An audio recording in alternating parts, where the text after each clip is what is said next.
আসসালামু আলাইকুম। আজকে আমি আপনাদের সাথে ফুলকপি এবং আলু দিয়ে আমার ফেভারিট পাঙ্গাস মাছ দিয়ে তরকারি রেসিপি শেয়ার করব। প্রথমে আমি ফুলকপিগুলো ছোট ছোট করে কেটে নিলাম।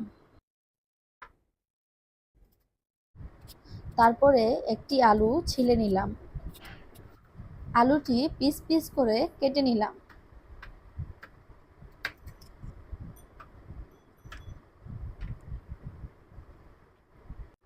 ফুলকপি এবং আলুগুলো কাটা শেষ। এখন ফুলকপি আর আলুগুলো ভালোভাবে ধুয়ে নেব। মাছগুলো পরিমাণ মতো লবণ দিয়ে হালকা হলুদ দিয়ে মেখে ভালো করে ভেজে নিলাম। তেলটা গরম হয়ে গেছে। এখন পেঁয়াজ কুচি দিয়ে হালকা নাড়াচাড়া করে নিলাম। অল্প পানি দিয়ে নিলাম।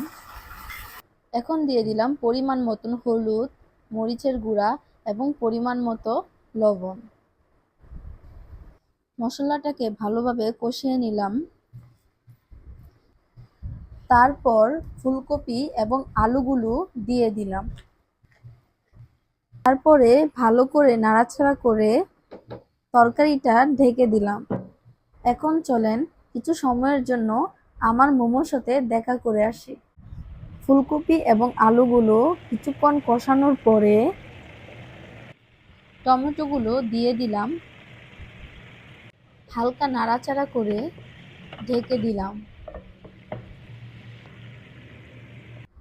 ধনিয়া পাতা আর কাঁচামরিচগুলো কেটে রাখলাম। কিছুক্ষণ পর হালকা ঝোল দিয়ে মাছগুলো দিয়ে দিলাম। নামানোর আগ দিয়ে ধনিয়া পাতা এবং কাঁচামরিচগুলো দিয়ে দিলাম। নতুন কী রেসিপি জানতে চান কমেন্টে জানাবেন। আমার ভিডিওটা এই পর্যন্তই। সবাই ভালো থাকবেন, সুস্থ থাকবেন। আল্লাহ হাফেজ।